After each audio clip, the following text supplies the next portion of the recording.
What's going on, everybody? David here. Today I want to talk about Medellin and should you rent a car when you're in Medellin. So Medellin, Colombia, I just got back. I've been to Colombia 3 times, so this is my 3rd trip. And when it comes to driving, I would recommend not driving in Medellin. And I'm going to tell you some of the reasons why. First off, taxis are very inexpensive. So coming from the airport, you need to be aware that it's going to probably cost you about, I think it's like 70,000 pesos, which is roughly $22, $23, something like that. I don't know the exact exchange, but so it's going to cost you a little bit, but it's about a 45-minute ride from the airport to get to El Poblado. So that's where we were staying. Now, once you get there, taking a cab to different places, we're talking $2, $3. And then they do have Uber. It's not legal, so you can't take Uber from the airport. But once you get into the city, you can pull up your app and you can use Uber.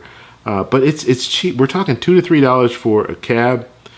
Uber, we didn't even use Uber, but it'd probably be a little less than that.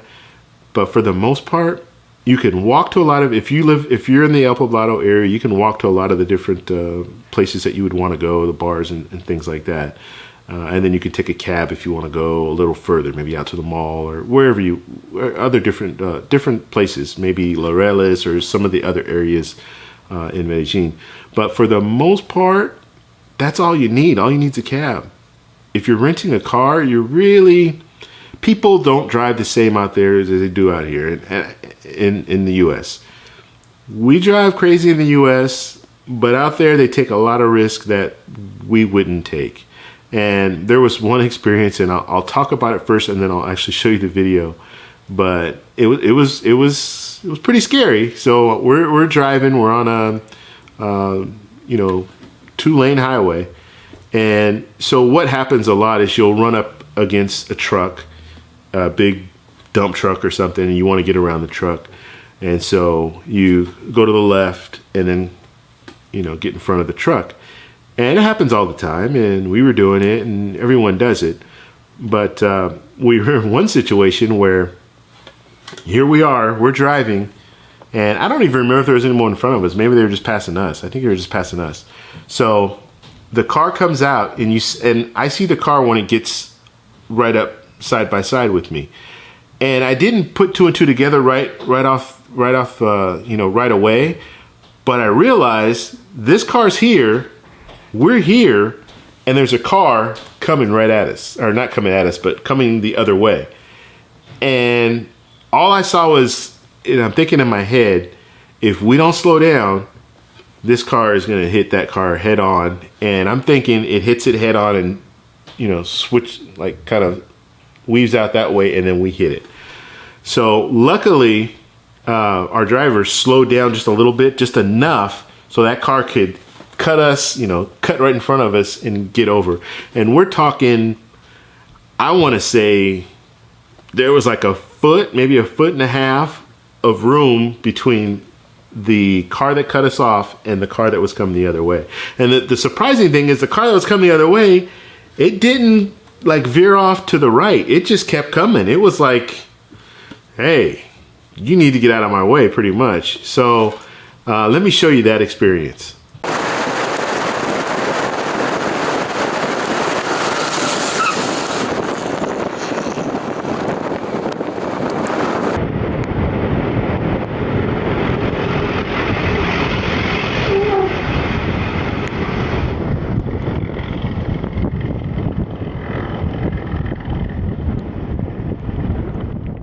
Okay, so you saw that was pretty crazy, and that was close. That was as close as you can get to a head-on collision. So people drive a little different out there. Now, you also have a lot of people that are on motorcycles, scooters, everywhere.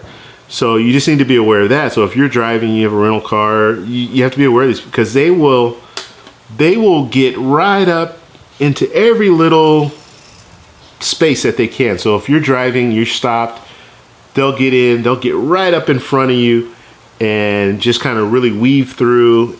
So, and like I said, there's motorcycles everywhere. So it's not just one motorcycle or 2 motorcycles. You have them all over. And in some situations, you're just looking at motorcycle, like 2 cars and then motorcycles everywhere. So it's that's another thing. And one of the things that was really weird, I guess, is you see people are very aggressive when they drive. So they will pull up. Even if there's a car, they're going to pull up right up next to you.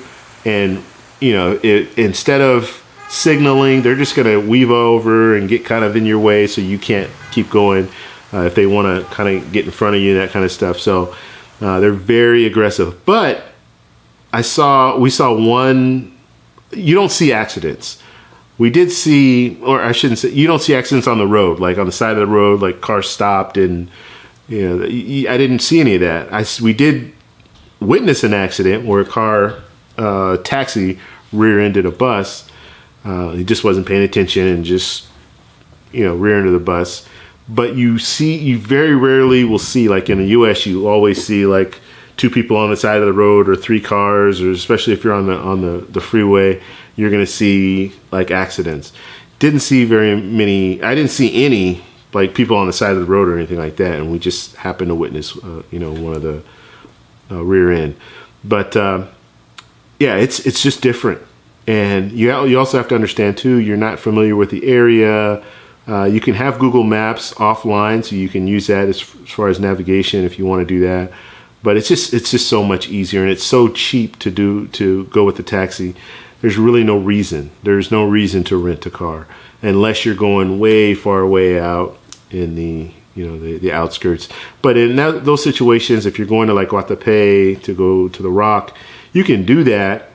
Just either get a guide to take you or go on an excursion where you don't really have to worry about that. My whole thing is I'm on vacation. I don't want to be stressed out thinking about, oh, these cars are driving crazy and they're getting all in front of you. How do we get to this place? And GPS isn't working right. I don't want to have to deal with all that. It's easier just to get in, go on an excursion with a group, or go with a guide where he's pretty much, I mean, our situation was we had a guide, took us everywhere.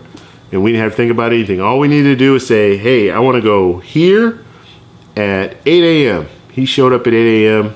We took off and went wherever we wanted to. We could take a nap if we wanted and all that. So just works out better that way. So my advice, yeah, you probably don't want to rent a car. You don't really need to. There's just so much that you can do in El Poblado if you stay in El Poblado. If you are staying a little far, a little ways away, then you might consider doing it just because the roads are they're more open. So if you're staying in a small town, you're going to have roads that are pretty much open. There are not going to be that many cars on the road. So that's just my advice. But I'd like to know what you guys think. Have you been to Medellin? Have you been to anywhere in Colombia? What has been your experience? Have you rented a car? Would you recommend it? If you have, would you recommend it again? If you have any other questions, please post in the comments below. If you like this video, please give me a thumbs up. Please subscribe for more, and I'll talk to you in the next one. Bye.